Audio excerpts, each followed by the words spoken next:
Hey, welcome to another episode of Aztec Weekly. I'm Darren.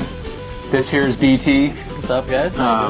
Again, if you haven't seen any of our shows, we just talk basically everything San Diego State Aztecs athletics, and we've been a lot of fun doing this, so we're going to keep doing it. Those of you that don't like us, you can suck it. So, a couple things on the ticket today. First things first, it's been kind of a slow Aztecs week, but one big story, in my opinion, is what's going on with the basketball team. Obviously, I know you've heard, but for those of you that haven't heard and are living under a rock, probably the biggest non-conference game in Aztecs history is going to happen to kick off next basketball season when they're playing a game on the USS Midway against Syracuse. And BT, I just want to get your thoughts on that. Like you said, it is the biggest non-conference game ever in San Diego State history. It shows how far they've come from, when Steve Fisher first arrived to basically nothing to now going from Kawhi's season to having this great season again. And then as they're merging into the Big West, you think, wow, maybe they're going to lose some steam.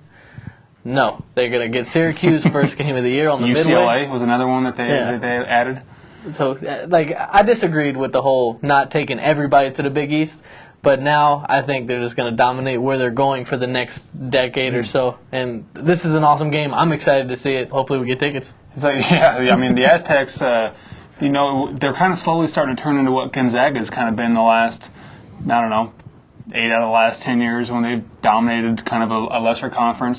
But when they got in the tournament, they dominating the West Coast Conference never hurt them. They've always been a perennial Sweet 16 team. The Aztecs kind of remind me of going in that direction. And, to pull this off, to have Syracuse come down here, Syracuse, probably the best team besides Kentucky. They lost one of their guys due to, I think he was ineligible or something. But Fab Melo. Fab Melo was ineligible, but definitely with him was one of the best teams in the country. They were 34-3, got a number one seed in the tournament.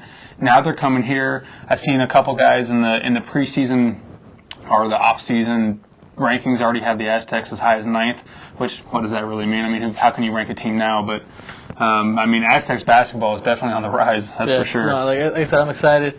And the one thing that I noticed about this is when I saw SDSU, they're bringing in a bunch of good talent, not only from the high schools, but they're getting transfers.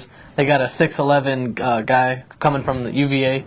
His name is James Johnson, and he's actually grown over the last few months. He went from 6'10" to 6'11", and he's closing in on 12 feet, and think he's going to give them a big, because he sat out this year. Next year he's going to give them the big guy in the middle that they really didn't have this year outside of Garrett Green and Shelton. But he's going to be the big guy that will dominate the post. And basketball for the next 4 to 5 years is going to be very exciting, especially if they bring in the recruiting classes like they have been the last few months. What in your opinion, is it just Steve Fisher? Is he the main reason this whole thing's turned around? Is it the addition of the Viejas Arena or whatever we're calling it today? What do you think is the reason for that? I remember, I don't want to date myself, but when I was fresh out of high school 10 years ago or so, the team was awful, man. Yeah, you couldn't even. It was unwatchable. Do you just give the credit to Steve Fisher? I think it's a lot of Steve Fisher and a lot of the people that he's bringing in. Yeah. He brought in, just bringing in someone like Kawhi Leonard, you're able to bring out that guy from a different city of California that brings that big-time presence. With that, they coupled in with Malcolm Thomas and a few other guys that are able to jump from the city colleges and stuff like that, able into the team. So what they're doing is what the football team hasn't been able to do. They're keeping the talent here, and they're taking some from other places out. It's funny you mentioned that with Kawhi Leonard, because I remember hearing a story that Steve Fisher recruited Kawhi Leonard. I think it was the summer before his junior year. He had just a unreal junior season. What I'm talking about, high school. Yeah. He had just an unreal junior year where he won all these awards, and then the big guys started recruiting him, and he kind of felt like there was a loyalty with Steve Fisher because Steve Fisher kind of saw that talent before anyone else did. And so, you know what, I got to give a lot of the credit to Steve Fisher. Great guy, great coach, and it's very exciting to actually have a team at San Diego State that in one of the big boy sports that's actually handling business. So it's exciting to see. Can't wait to see that game against Syracuse. Yeah. What a better way to kick off the season. So yeah, no, I'm super excited. Biggest game ever for San Diego State history. Yeah. It's going to be amazing. Yeah, definitely. With that, moving on, I want to talk women's water polo, ranked number 9th in the country. led by senior goalkeeper Kelly Campoli. She leads the Aztecs all times in saves, and like I said, we try to talk every sport we can in here.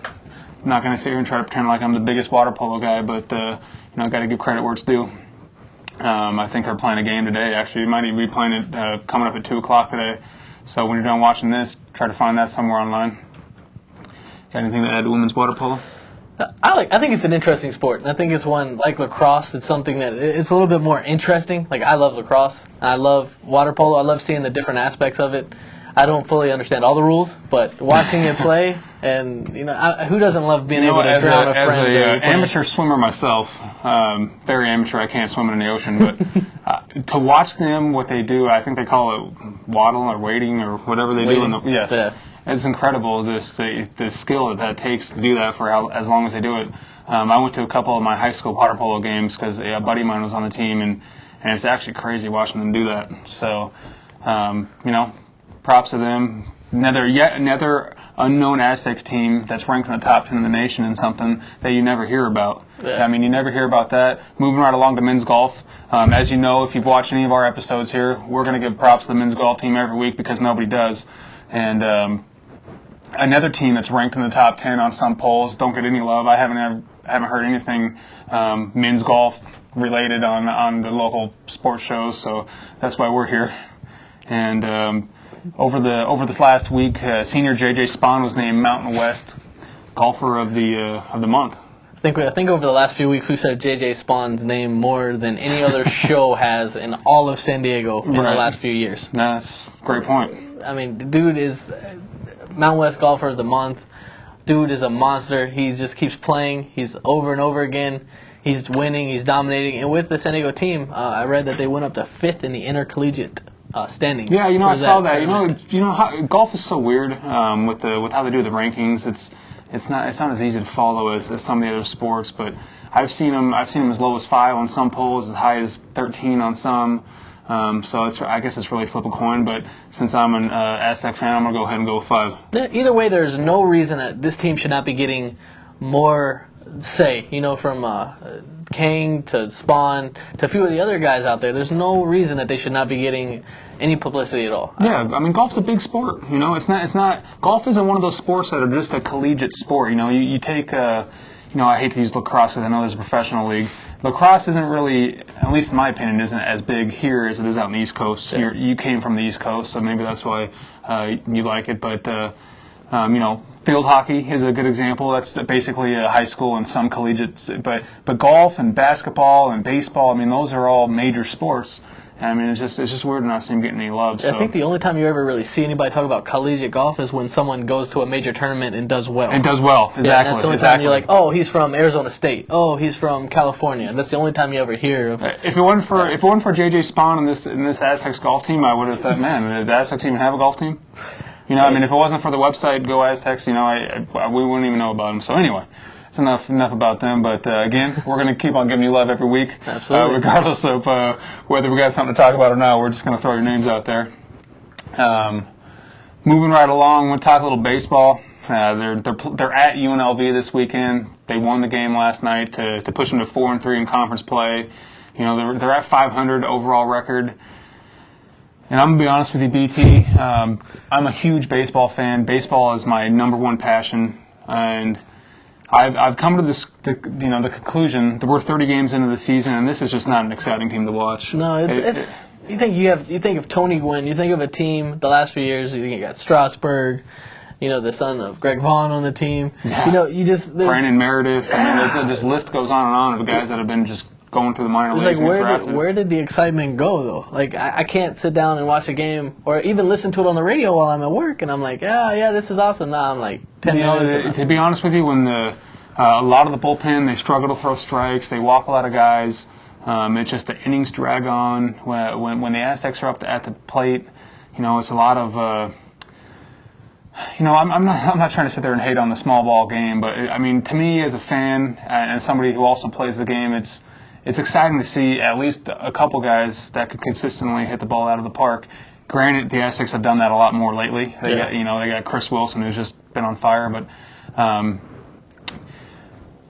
It's just not an exciting brand of baseball, in my opinion. And I know they're young. I know they got a lot of young talent. Greg Allen, they got a lot of young guys, so hopefully the future is bright. But the pitching staff, to me, there's just really nobody. There's just nobody that oh man, I can't. He's pitching Friday. Man, I got to get in my car and go watch that. Yeah. So I mean, I don't know how you feel about it. Don't mean to bash you guys. Just my honest opinion. That's what I'm here to do. You know, like I've played baseball for 17 years. I love baseball. It's my ultimate sport. But like you said, the small ball game is not exactly the most interesting one. It's not. You want to see, and that's what. Switching a little bit to the major leagues, that has been a big problem with the major leagues. So they started implementing the steroid rules and stuff like that. Home runs have gone down. And I'm not saying it's getting more boring, but the games are not as exciting. You know, going 3-2, 2-1. Rather than like the problem with having a team that focuses on small ball is, what do you always hear them say? We need pitching and defense. Yeah. And quite frankly, the Aztecs don't have either. I mean, they're averaging 3 or 4 errors a game, and I mean, pitchers just come in and they walk the bases loaded and give up a double in the gap, and I'm just, man, it's a frustrating game to sit there and watch. And you know, not to mention the games are 4.5 hours long, which seems like so. You know, it is what it is. With that being said, I got to give props to Chris Wilson. The guy is absolutely raking right now. He started the season, I think it was 0 for 12. 0 for 12, and he now leads the Aztecs in home runs and RBI, and has got his average over 300. So, you know, props to Chris Wilson. And yeah, no, I think his stats right now, I think you told me earlier, was he's got a 319 batting average, and he's at 5 home runs, 16 RBIs. Yeah, and so hey, at least you got someone that's starting to make everything exciting. Maybe he keeps it going. They make a run, they get into a super regional somewhere, and try to pull off. It's like a UC Irvine type thing. The way the Mountain Conference is now, you know, I think it's only a 5-team conference now, and the top 4 are going to make it. So it looks like they're going to be in the Mountain West tournament. I mean, Air Force and UNLV, let's be honest here, they're not good, and the Aztecs should be handling them just like they have so far. You know, there's no reason the Aztecs can't sweep this series at UNLV. They're awful, and but you know, wait till they play the TCU of the world. You know, I mean, I don't know, man. I don't know. I mean, obviously, I hope they turn it around. Maybe they get some spark. Maybe Chris Wilson's a guy. I think he homered again last night, so.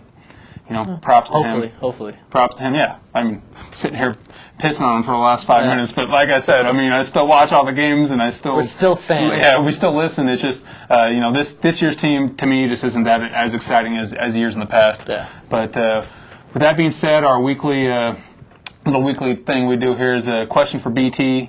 If you guys don't know, BT is kind of the sports guru here at the studio. And my question for you, BT, recently we've seen Malcolm Thomas, Kawhi Leonard go on to the NBA.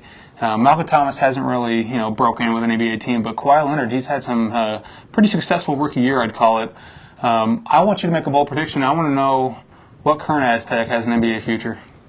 Okay, it's going to be the one that everybody knows about. The current Aztec, Jamal Franklin. Do you think so? I absolutely think so. You think so? I do. I think, because last year he went from he started off the season with DUI, going to the bench, and then ended up being Mountain West Player of the Year, and then honorable AP All-American. Yeah. So I mean, you think lots of All-Americans. You know, don't mean to interrupt you. No worries.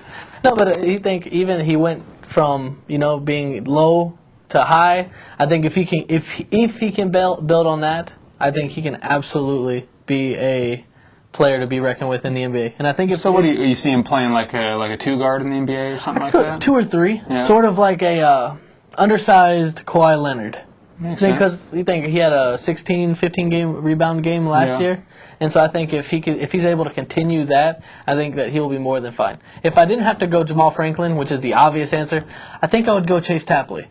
Chase Tapley to me is a solid defensive player, and he's got the 3-point ability, he's got the range, he's got the shooting. He's like a 2-guard. He can handle the ball a little bit, but I like Franklin as my number 1 guy. And that's probably the favorite pick now, but. You know, I mean, this team is just going back to that, this team is going to be so good, man. We got Xavier Teams. Nobody ever wants to talk about that guy. He's great, too. Yeah. But I don't know, I'm not very good, I'm going to be honest with you. When I see college basketball players, it's hard for me to say, oh, that guy's going to be a star in the NBA. You know, I just don't know the insides of the game, you know, as well as I should to make calls like that. Some college players don't translate as well. You know, look at, say, Tyler Hansborough. He was a star in college. In the NBA, he's been a good player, but he hasn't been that star that you expect. Or Jimmer Fredette. Or Morrison a couple years ago out of Gonzaga. Yeah, Morrison, Jimmer Fredette, Kemba Walker. Kemba Walker. That dude put up like 30 points a game in college, and he's doing what in the NBA? 5? Yeah, even J.J. Redick. Even J.J. Redick, I think he was co-player of the year, I don't know, 5-6 years ago for Duke, and he's had a decent, NBA career. He's a solid role player. But we're talking about a guy that was the best college player that season. By far. Being just whatever, being the 10th guy on the bench. Yeah. So, with that being said, Jamal Franklin, I like that. I'd go with that. Yeah. Last but not least, our Aztec of the week. Me and your boy BT, we differ on this a little bit. Yes. My Aztec of the week is JJ Spahn, senior men's golf. Going to give you some more love. Mountain West Golf for the month. Won 3 out of 4 tournaments. I don't see how it could be anybody else, but I'll hear your argument. My Aztec of the week is Steve Fisher for building this program to where it is now and getting this game at Syracuse. It's huge. Fisher, like you said, when they came in, he was awful. The team was bad.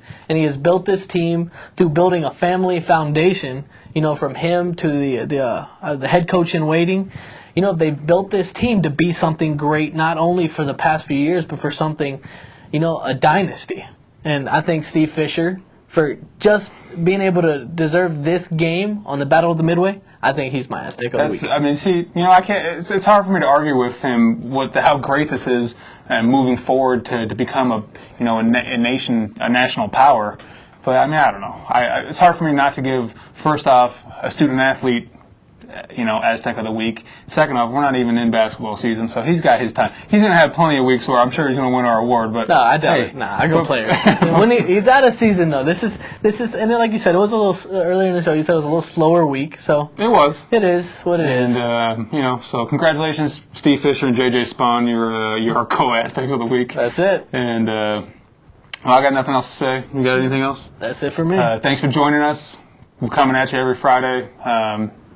I'm Darren. You can follow me on Twitter at DarrenPFP Sports. And I'm BT. Follow me at BT on PMLB. And don't forget to check out our website. It's PMLBsports.com. And I want to thank our sponsor, Fathead.com. You click on any of the banners you see on our websites, the Fathead banners, and that's about it. See you guys next time. Have a good one. Cheers.